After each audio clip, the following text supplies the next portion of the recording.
আসসালামু আলাইকুম। ঘরোয়া পদ্ধতিতে কিভাবে পানির পিৎজা বানানো যায় তা আজ আপনাদেরকে দেখাচ্ছি। এর জন্য লাগছে ক্যাপসিকাম, পেঁয়াজ, ব্রেড, পানির, চিজ, সিজুয়ান সস এবং চিলি সস। আমি প্রথমে ব্রেডটিকে নিয়ে এতে সিজুয়ান সস এবং চিলি সস ভালোভাবে স্প্রেড করে দেব। আপনাদের কার কার পিৎজা খেতে ভালো লাগে তা আমাকে কমেন্ট করে জানাবেন। আমি জানি ছোট বড় সকলেরই পছন্দ এই পিৎজা।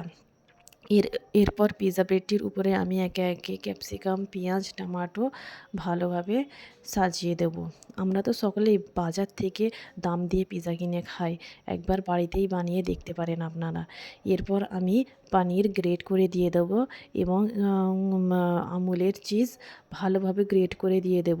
চারিদিকে ভালোভাবে দেব যত কোনো জায়গা ফাঁকা না থাকে। এরপর তাওয়া গরম করে তাইতে 1 চামচ বাটার দিয়ে 5-7 মিনিটের জন্য এই পিৎজাটিকে আমি বেক করতে দেব। 5-7 মিনিট পর গরম গরম পিৎজা রেডি। কার কার পিৎজা খেতে ভালো লাগে জানাবেন। আমার চ্যানেলটিকে ভালো লেগে থাকলে চ্যানেলটি সাবস্ক্রাইব করে বেল বাটন